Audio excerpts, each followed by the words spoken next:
지난주에 저희가 요한복음의 서론에 해당되는 부분에 대해서 말씀을 나눴죠.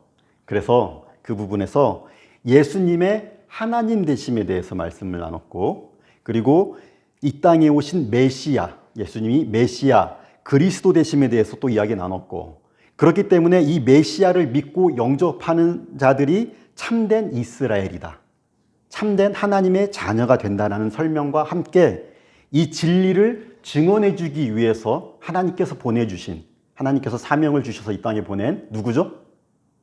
세례 요한에 대해서도 저희가 말씀을 나눴습니다. 서론에 거기까지 함께 말씀을 나누는데요. 이 서론 뒤에 계속해서 바로 이 증인, 세례 요한의 증언들이 연결이 돼요. 이어져 있어요. 바로 바리새인들이 보낸 사람들이 세례 요한을 보고 네가 그리스도냐라고 물으니까 나는 그리스도가 아니다 라고 하면서 세례 요한이 이야기합니다. 나는 물로 세례를 베풀거니와 너희 가운데 너희가 알지 못하는 한 사람이 있으니 곧 내 뒤에 오시는 그이라. 나는 그의 신발끈을 풀기도 감당하지 못하겠노라. 너희들이 나를 대단하게 보고 메시아냐고 물어보는데 아니, 나는 메시아가 아니고 내 뒤에 메시아가 오시는데 그분은 정말 내가 신발끈을 풀 수도 없는, 감당할 수 없는 그런 분이 오신다, 이렇게 이야기를 했어요. 그리고 그 다음 날 예수님께서 세례 요한에게 세례를 받으러 나오시는 모습을 보면서 다시 이야기합니다. 보라, 세상 죄를 지고 가는 하나님의 어린 양이로다. 내가 전에 말하기를 내 뒤에 오는 사람이 있는데 나보다 앞선 것은 그가 나보다 먼저 계심이라 한 것이 이 사람을 가리킴이라. 이렇게 예수님에 대해서 증언을 하죠.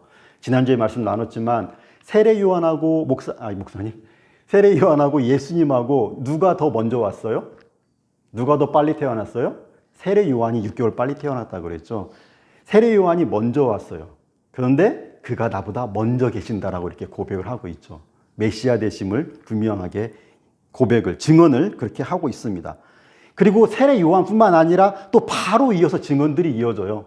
이렇게 세례 요한의 증언을 들은 세례 요한의 제자 중에, 세례 요한을 따라다니던 제자들 중에 안드레가 자기 형제인 베드로를 찾아가죠. 형제 시몬을 찾아가서 내가 메시아를 만났다, 바로 증언을 합니다.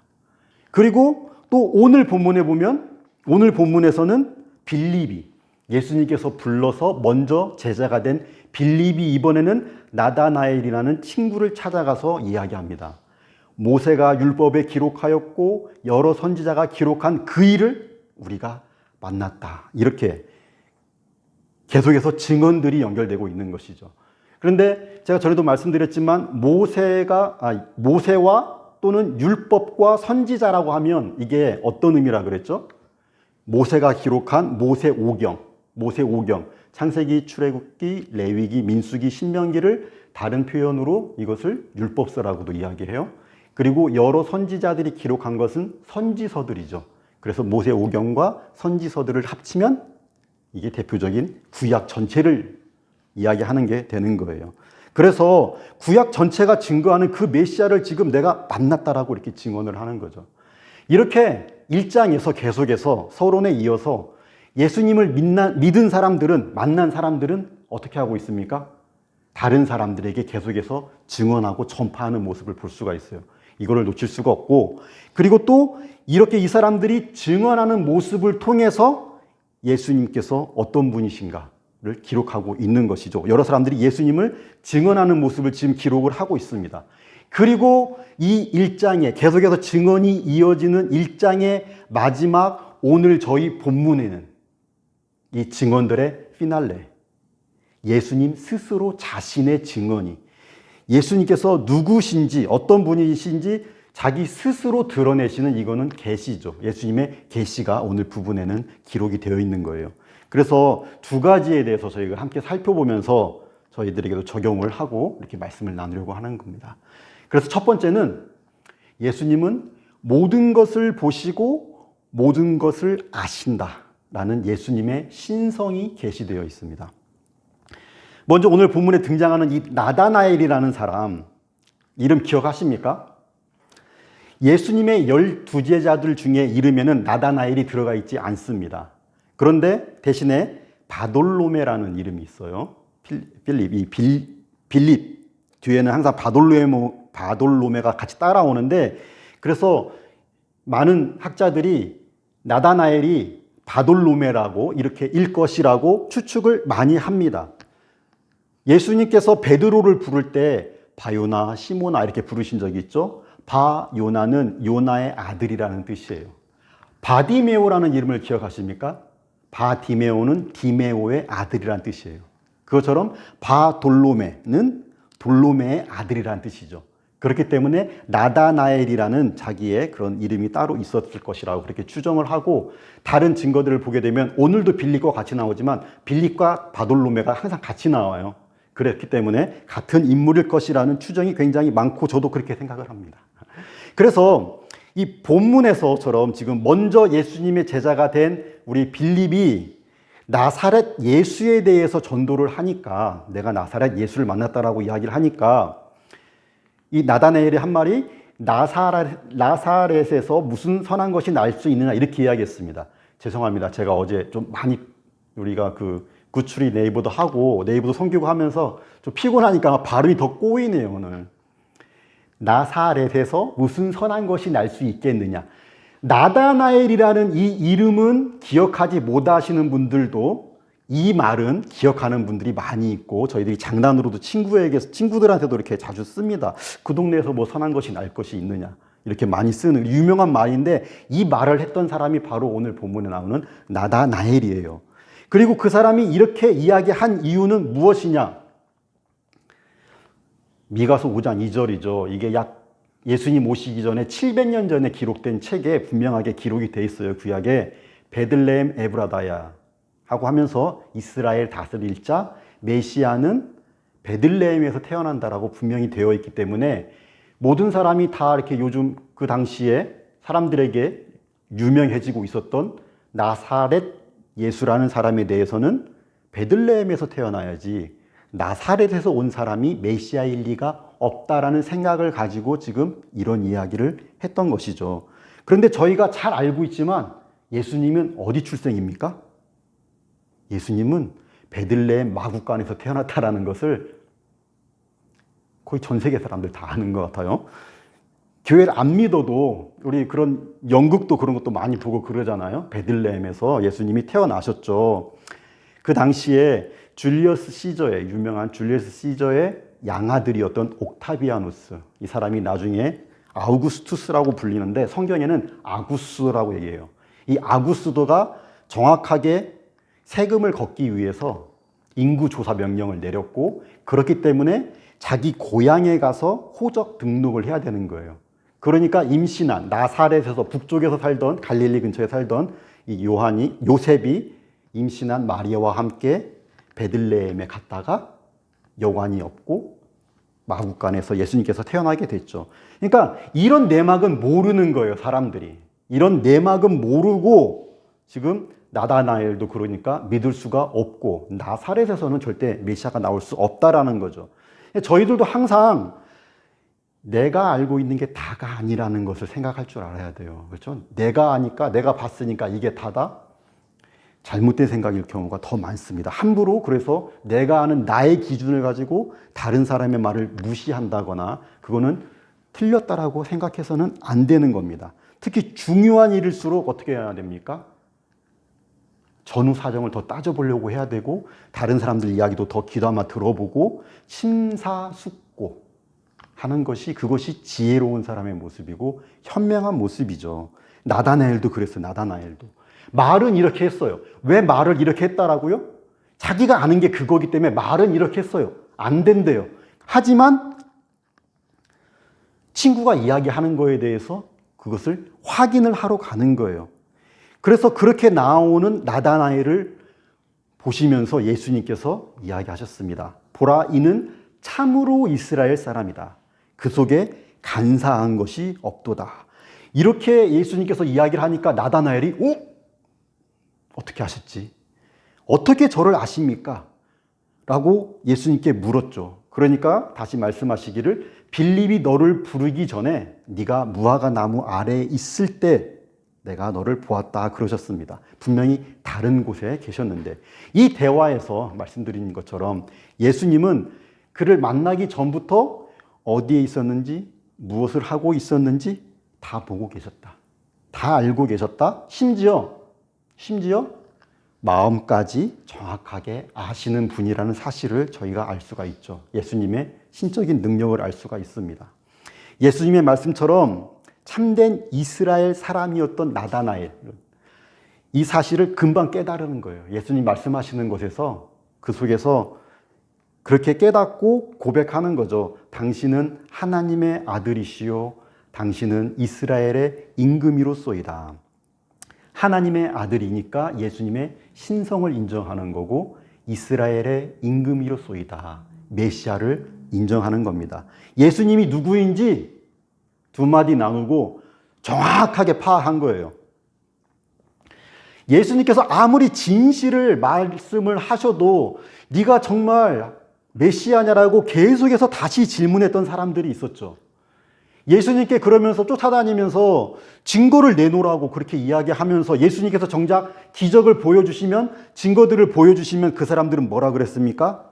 마귀의 힘을 얻어서 저렇게 기적을 일으킨다라고 그렇게 예수님을 계속해서 거부만 했던 당시의 종교 지도자들과는 완전히 대조가 되는 참된 이스라엘 사람의 모습을 볼 수가 있습니다. 참된 이스라엘 사람은 당시의 종교 지도자들, 바리새인들이 그랬던 것처럼 성경에 대해서 신학 지식이 많다고 참된 이스라엘이 아닌 거예요.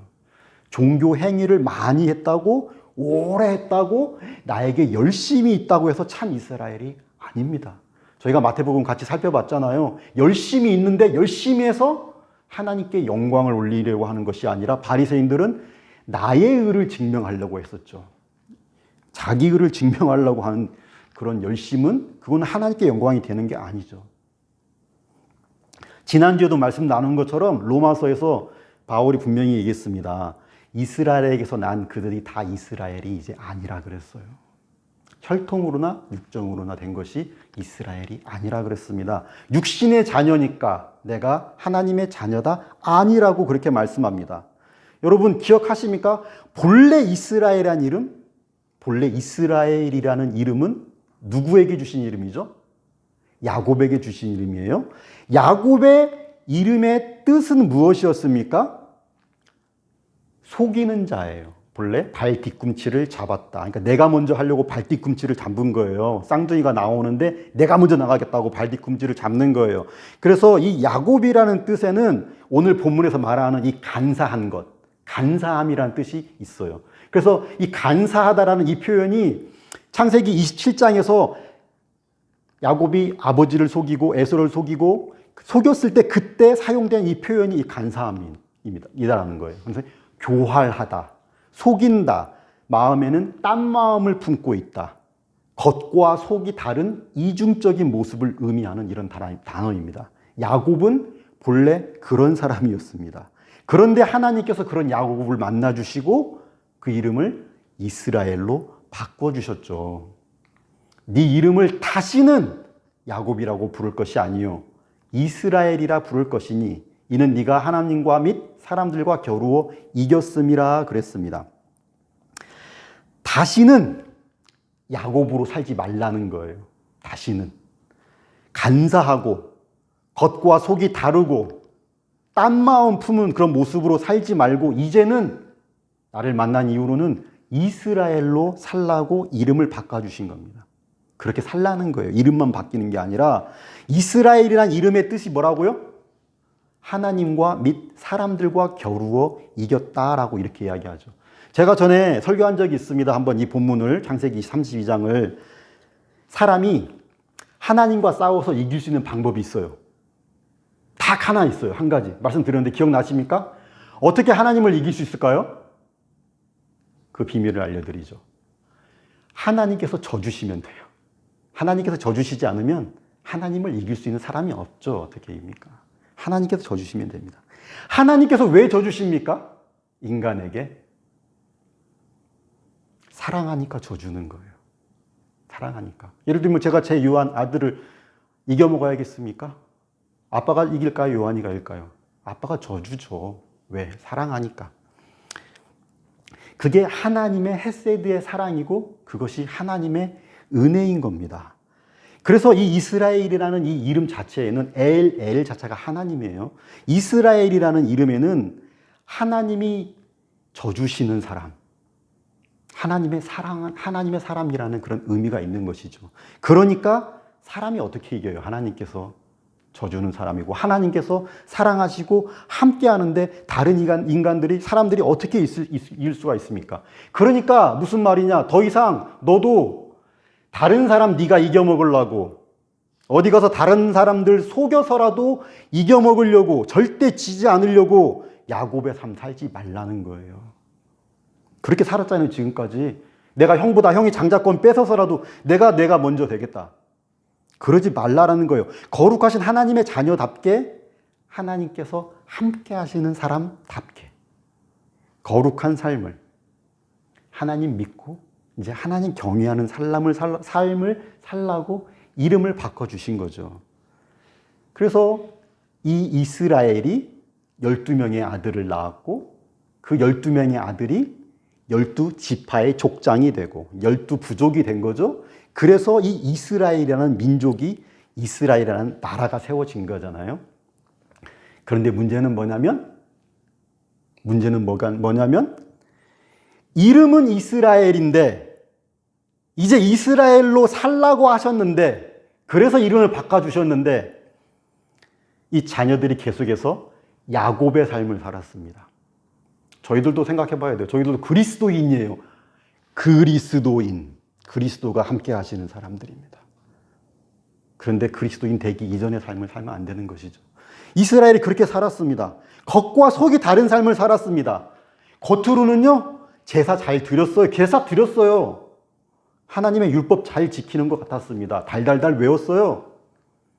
속으로는 하나님 믿고 하나님만 의지하고 하나님을 경외하는 삶을 사는 것이 아니라 세상의 것을 더 믿고 더 의지하고 더 좋아하면서 세상적으로 살았죠. 어떻게? 야곱의 삶을 살았어요. 광야에서도 그랬어요. 하나님께서 출애굽을 해주셨는데도 불구하고 그 기적들 다 보고 만나와 메추라기로 날마다 하나님의 은혜를 누리면서도 야곱의 삶을 살았어요. 가나안 땅에 들어가서는 어땠어요? 가나안을 하나님의 나라로 세우라고 하나님 백성들 들여보냈더니 가나안 사람들 됐어요. 자기들이. 야곱이 되었어요. 예수님 시대에도 그랬잖아요. 지금도 그러고 있네요. 왜 그래요?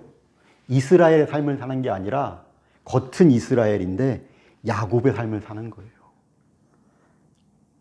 그렇기 때문에 오늘 여기에서 나다나엘이 참된 이스라엘 사람이라면 그렇게 사는 모습은 참된 이스라엘 사람이 아니라는 거죠. 육적으로 혈통으로 이스라엘 되는 게 아닙니다. 이제는. 여러분 물론 조금 부족하다고 좀 잘 하려고 했는데 안 된다고 너는 수준 미달, 너는 탈락 절대 그러시는 거는 아니라 그랬잖아요. 그렇게 이야기하는 게 아니라 지금 이거는 무엇을 이야기합니까? 네 마음이 어디 있냐라는 거예요. 마음을 보시는 하나님께서 중심을 보시는 하나님께서 네 중심이 어디 있냐라는 것이죠. 나는 다 보고 있다. 나는 다 알고 있다. 그 간사한 마음을 딴 마음 품고 있는 그 마음에 대해서 말씀하시는 겁니다. 성경에서 하나님과 성도의 관계에 대해서 가장 많은 비유가 어떤 비유입니까? 부부의 비유잖아요, 사실. 그렇죠? 호세아서를 봐도 그렇고 이게 부부의 비유를 많이 하시는데 그러니까 이스라엘이 되었다는 것은 하나님의 신부가 되는 거죠. 얼마나 영광스럽습니까? 하나님과 부부가 된다라는 거예요. 그런데 딴 마음 품고 있다라는 건 뭐예요? 딴 남자 생각하고 딴 남자를 만난다라는 거죠. 같이 사는데 마음은 딴 남자한테 가 있어요. 그렇게 되면 그 몸은 뭐예요? 껍데기. 가짜죠, 그러니까 그렇게 되면. 저희가 전에도 말씀드렸듯이 이것이 이스라엘 사람들만 특별히 못나서 이런 게 아니라는 걸 알아야 한다 그랬어요. 저희는 성경의 이스라엘 사람들을 이렇게 보면서 타산지석, 반면교사를 삼아야 한다고 그렇게 이야기를 했죠. 저희들의 자신의 모습을 돌아볼 수 있어야 한다 그랬어요. 그러니까 성경을 뭐라 그래요? 항상 성경은 거울이라고 그러죠. 거울. 거기에 우리를 비춰보라는 것이지 그거 보면서 이 사람들 이거 손가락질하고 욕하라고 주신 게 아니에요. 절대로. 저도 설교를 하면서 이 사람들 이스라엘의 예를 자꾸 드는 건 성경에 나오니까 그렇게 드는 거지. 뭐 이 사람들 저희들이 뭐 미워하고 반대하자 그런 거는 절대 아닙니다. 근데 잘못한 건 잘못했다고 얘기를 하고 저희들이 거울 삼아야 되는 것이죠. 우리의 모든 것을 보시고 아시는 하나님 앞에서, 우리의 속마음을 하나님 앞에서 아시는 하나님 앞에서 떳떳하다라고 생각하는 분 있으면 손 들어 보십시오. 나는 하나님 앞에서도 떳떳하다. 나는 참된 이스라엘이다. 제가 이 본문을 연구하고 묵상하면서 제 안에서 얼마나 많은 야곱을 발견했는지 몰라요. 그래서 저는 은혜가 너무 많이 됐는데 이거를 어떻게 내가 전달을 할 수 있을까? 내가 못하니까 하나님 허락해 주시옵소서. 여러분, 우리 안에 야곱을 발견할 수 있어야 됩니다. 우리는 완벽할 수 없고 연약하고 부족함이 많기 때문에 우리 모두에게는 야곱의 모습이 있으니까요. 그래서 이걸 인정을 하고 계속해서 우리가 이걸 버리고 참된 이스라엘 삶을 살아가기 위해서 힘쓰는 그것이, 그 모습이 바로 참된 이스라엘이라는 분명한 표징인 거예요. 그게 성도의 표징이에요. 완벽하기 때문에 흠잡을 거 하나 없기 때문에 그것이 성도의 표징이 될 수가 없어요. 그런 사람은 없으니까. 그렇기 때문에 겸손하게 하나님 앞에서 가난한 심령으로 하나님 앞에 나아갈 줄 아는 그 모습이 참된 이스라엘의 표징입니다. 저희가 그런 참된 이스라엘의 삶을 살아갈 때에, 그럴 때에 더 큰 하나님의 사랑과 은혜를 누릴 수가 있고, 거기에서 우리의 신앙의 힘이 나오고 능력이 나오는 거예요. 신앙의 힘과 능력은 지식에서 나오는 것이 아니라 진실로 우리가 겸손하게 하나님 앞에 나아가고 하나님께서 주시는 그 영적인 은혜들이 내 안에 있을 때, 그럴 때 그 모습에서 경건의 능력이 나타나게 되는 거죠. 그래서 이제 이어지는 예수님의 두 번째 저희가 자기 계시를 보게 되면 좀 더 구체적으로 이런 참된 이스라엘 삶을 누리면서 살아갈 수 있는 그런 방법에 대해서도 저희가 힌트를 얻을 수가 있고, 또 그렇게 살아갈 수 있는 근거까지도 저희가 이 뒤에서 확인을 할 수가 있습니다. 그래서 예수님의 두 번째 자기 계시는, 예수님은 하나님과 우리의 깨어진 관계를 회복시키기 위해서 오신 분이라는 거죠. 깨어진 관계를 회복시키기 위해서 오신 분이라는 거예요. 50절에 말씀합니다. 너를 무화과 나무 아래에서 보았다 함으로 믿느냐? 이보다 더 큰 일을 보리라. 그리고 51절에서 메시아 예수님께서 이루어 주실 더 큰 일이 무엇인지, 50절에서 말하는 그 더 큰 일이 무엇인지를 마지막 51절에서 말씀해 주시죠. 저희가 이 말씀을 같이 한번 읽겠습니다. 진실로 진실로 너희에게 이르노니 하늘이 열리고 하나님의 사자들이 인자 위에 오르락 내리락 하는 것을 보리라. 아멘. 인자 위에서, 예수 그리스도를 통해서 하나님의 사자들이 오르락 내리락 하듯이, 땅과 하늘을 이어주듯이 예수 그리스도께서 하나님과의 관계를 회복시켜 주시고 우리가 하나님과 교통할 수 있게 해주신다라는 우리 신앙의 아주 어마어마한 비밀에 대해서 예수님께서 말씀해 주시는 것입니다. 이것이 예수님의 사역의 사실상 핵심인 것이고, 이것이 구원의 핵심이에요. 이게 구원의 핵심이에요. 왜 그렇습니까? 저희에게 구원이라는 것이 왜 필요했습니까? 애초에 구원이 필요한 이유가 뭡니까? 저희가 아담과 하와의 범죄함으로 하나님과 저희의 관계가 단절된 거잖아요. 끊어져 버린 거잖아요. 거기에서 모든 우리의 괴로움과 고통이 시작이 되고 사망까지 시작이 된 것이죠. 거기에서 하나님과의 관계가 끊어진 데에서 모든 것이 시작되었죠. 그래서 하나님께서 구원해 주시기 위해서, 그런 저희들을 구원해 주시기 위해서 먼저 선택해 주신 아브라함과 그의 자손들 이스라엘은 하나님 앞에 나아갈 때 어떻게 했어요? 하나님께서 그들을 먼저 선택해 주신 다음에 그 사람들은 하나님 앞에 나아갈 수 있는 방법을 가르쳐 주셨죠. 그게 뭐였습니까? 제사였죠. 그게 제사였죠. 매번 자신의 죄를 대신해서 내가 죄인이니까 그러니까 죄의 값은 사망이라 흠이 없는 동물들을 죽여서 그 동물들로 제사를 드리면서 하나님 앞에 나아갔습니다. 매번 그랬어요. 그러나 이제 예수님께서 오심으로 우리 세례 요한이 예수님을 뭐라고 그렇게 증거했죠? 보라, 하나님의 어린 양이로다.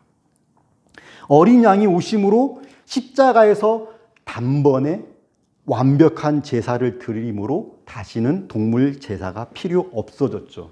그래서 이제는 육적인 혈통적인 이스라엘이 하나님의 자녀가 되는 것이 아니라 이 예수님의 제사가 바로 나의 죄값을 대신한 것이라는 것을 믿는, 복음을 믿는 그 사람들이 하나님의 자녀가 되는 것이다. 참된 영적인 이스라엘이 되는 것입니다. 이거 굉장히 기초적인 것인데도 제가 다시 말씀드리는 이유는 참고 자료들을 이렇게 읽다 보니까 교회 안에 이거를 모르는 분들이 너무 많대요. 그래서 이게 지금 저희 요한복음은 굉장히 신학적인 이런 내용들이 많이 있는데 우리 목사들이 이런 것들을 교육을 잘 해야 된다라는 것이죠. 이런 교육을 통해, 이런 것들을 알면 통해서 내 믿음의 뿌리를 알게 되고 그래서 이 지식에서 우리의 믿음이 더해지는 거예요. 뭐가 뭔지도 모르고 그러면 엉뚱한 길을 가기 쉽고 누가 옆에서 이야기하면 혹 그쪽으로 끌려갈 수 있게 되고 그래서 이게 기초적인 거지만 다시 이야기 드립니다. 예수님께서 제물이 되셔서 죄값을 치르심으로 하나님과의 관계가 회복이 되었죠. 그러니까 예수님의 십자가 사건에 대해서 저희가 제사 종류가 굉장히 많은데 그 중에서도 이 십자가 사건을 무슨 제사라고 그래요? 예수님이 무슨 제물이 됐다고 이렇게 얘기하죠? 화목제물 내셨다. 화목제사를 드렸다. 그렇게 이야기하는 거죠. 예수님의 십자가 사건을 통해서 우리가 하나님과 화목해 됐기 때문에 화목제사를 드리신 거예요. 하나님과의 관계를 화목하게 해주셨습니다. 그것이 구원의 가장 중요한 거예요. 세상에서 우리가 인간적으로 잘 먹고 잘 사는 것보다 더 중요한 게 하나님과의 관계가 회복된 거예요. 그렇기 때문에 하나님과 관계가 회복됐기 때문에 우리에게 영생이 들어오는 것이죠. 영생이 되는 것이죠. 하나님과 끊어졌을 때 사망이 들어왔던 것과 반대로 하나님과의 관계가 회복되면서 영생이 가능해지는 겁니다. 구원의 핵심은 죄로 인해서 깨어진 하나님과의 관계가 회복되는 것이고 예수 그리스도께서 그 일을 이루어 주셨습니다. 제가 지금 계속해서 관계를 반복하고 있죠. 왜? 하나님과의 관계가 중요하다라는 거예요. 관계가. 우리 신앙에서 가장 중요한 기본이 하나님과의 관계라는 겁니다. 하나님께서 아버지가 되어 주셨습니다. 그것보다 더 큰 일이 있습니까? 너희가 더 큰 일을 보리라. 그것보다 더 중요한 일이 있습니까? 그런데 아버지가 주시는 것들을 조금 더 심하게 이야기하면 아버지보다 아버지의 재산에 더 많은 관심을 가지게 되면 어떻게 됩니까? 아버지와의 올바른 관계가 이루어질 수가 없죠. 하나님과의 관계도 매일매일 나를 위해서 대신 죽을 만큼 사랑하시는 아버지의 그 사랑과 은혜는 누리지 못하는 거예요. 내 마음은 어디에 있으니까? 아버지 지갑에 있으니까. 신앙에서 가장 중요한 것은 아버지와의 관계입니다. 하나님에게 관심을 가져야 됩니다. 예수님께서 그걸 회복시켜 주셨어요. 그것이 예수님께서 해주시는 가장 큰 일, 가장 중요한 일입니다. 그러니까 천국도 가게 되는 거죠. 영생이 있는 것이죠. 그게 먼저예요. 나를 위해서 대신 죽어줄 만큼 사랑하시는 하나님을 묵상하세요. 우리에게 하나님께서 주신 말씀이 있잖아요. 말씀을 통해서 하나님을 만나고 하나님을 만나기 위해서 힘쓰셔야 돼요. 하나님을 믿는 사람들에게 주신 특권이 뭡니까? 이제 동물을 죽이지 않아도 매사에 언제든지 하나님 앞에 나아갈 수 있어요. 하나님께 물어볼 수 있어요. 구할 수 있고 찾을 수 있습니다. 감사할 수 있고 힘들면 힘들다고 말할 수 있고 도움을 요청할 수 있습니다. 그게 뭡니까? 기도해야죠. 기도. 말씀과 기도를 통해서 하나님께서 우리와 함께 하시고 영적인 충만함을 허락해 주시고 그럴 때 힘을 주시고 능력을 더해 주시는 거예요. 하나님을, 예수님을 잘 믿으면 내 상황과 형편이 바뀌어 버리는 것이 아니라 내가 바뀌어 버리는 것이죠. 내가 하나님을 닮아가는 거예요. 내가 하나님의 자녀로 세워지는 거예요. 그게 믿음이에요. 그게 신앙입니다. 오늘 본문을 보면 참으로 이스라엘 사람이다 라는 말씀도 그렇고 우리 먼저 말씀 나눴던 첫 번째, 지금 여기 두 번째, 하나님의 사자들이 인자 위에 오르락 내리락 하는 것을 보리라 라는 말씀도 그렇고 한 인물을 계속 떠올리게 해요. 한 인물을. 처음에 이스라엘 사람이다. 누구에게 주셨다고요? 야곱에게 주신 말씀, 이름을 바꿔주셨다고 그랬습니다. 사자들이 오르락 내리락 하는 모습을 본 사람이 누구예요? 이것도 야곱이잖아요. 속이는 자였던 야곱이 부모 형제를 속이고 외산촌집 라반으로 도망갈 때 못났죠. 자격 없죠. 그런 야곱을 만나주신 하나님입니다. 그리고 야곱의 할아버지 아브라함에게 주셨던 언약과 축복을 그때 주셨습니다. 야곱에게. 그리고 그가 20년 후에 돌아올 때 그때 이스라엘이라는 이름을 준 거예요. 에서를 만나기 바로 전날에. 다시는 야곱이 아니라 이스라엘의 삶을 살아라. 하나님의 자녀의 거룩한 삶을 살아라. 그리고 승리하는 삶을 살아라. 왜? 하나님께서 함께 하시니까. 하나님의 사랑과 은혜를 항상 기억하라는 것입니다. 이 모든 일이 야곱이 자격과 능력을 다 갖추었을 때 주신 것이 아니라 정말 부족하고 연약할 때 그럴 때 하나님께서 선택해 주시고 하나님께서 이 약속들을 주시고 하나님께서 인도를 해 주셨죠. 그 하나님께서 예수 그리스도를 믿고 하나님을 의지하는 자들, 참된 이스라엘과 지금 항상 함께 하십니다. 그리고 항상 승리하게 하실 것입니다. 하나님께서 주시는 것들에게 저희들이 더 집중을 하면 전지전능하신 하나님께서 가장 좋을 때에 가장 좋은 것을 주실 텐데 그거 기다리지 못하고 왜 안 주나 언제 주나 안달이 나는 거예요. 걱정 근심하다가 안 주시면 낙심할 수 있고 하나님께 집중을 하면 어떤 상황과 형편 가운데에서도 강하고 담대할 수가 있죠. 하나님께 집중하면 나를 사랑하시는 하나님, 내가 자꾸 연약해도 나와 함께 하시고 은혜를 주시는 하나님을 기억하면 지금도 나한테 주신 것이 모든 것이 협력하여 선을 이루게 하시는 가장 좋은 거 주셨다라는 것을 믿을 수 있습니다. 더 좋은 거 나중에 주실 줄을 믿을 수 있습니다. 걱정, 근심, 두려움이 아니라 믿음으로 기도하고 기대하며 하루하루를 하나님께서 주시는 소망을 가지고 그렇게 힘있게 살아갈 수 있는 거예요. 힘있게. 믿는 사람들이 그렇게 힘있게 살아갈 수 있는 거예요. 하나님께서 나 뭐 주실 것이다. 내가 원하는 거 주실 것이다. 거기에서 힘이 나오는 게 아니라 나의 사랑하는 아버지, 죽기까지 사랑하시는 하나님과 나와 함께 하시고 언제나 나에게 가장 좋은 거 주신다. 선한 길로 인도하신다는 그 믿음이 하나님과의 그 관계가 저희들에게 능력이고 저희의 힘이 되는 것입니다.